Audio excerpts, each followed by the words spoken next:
کہیں فرقے ہیں تو کہیں ذاتیں ہیں، کیا زمانے میں پنپنے کی یہی باتیں ہیں۔ یوں تو سید بھی ہو مرزا بھی ہو افغان بھی ہو،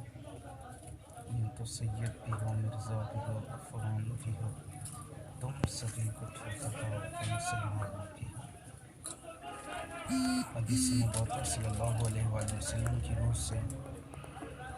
ایک مسلمان کو دوسرے مسلمان کا بھائی کہا گیا ہے، اور مسلمانوں کو ایک جسم کی مانند قرار دیا گیا ہے۔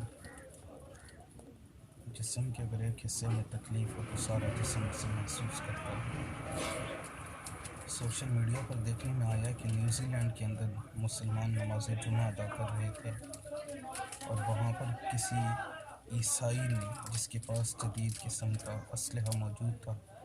بڑے دھڑلے کے ساتھ مسلمانوں کی عبادت گاہ مسجد میں داخل ہو کر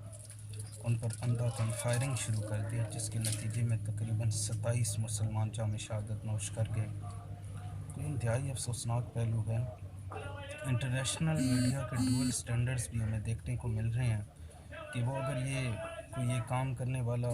مسلمان ہوتا تو وہ اس معاملے کو اتنا بڑھا چڑھا کر پیش کرتے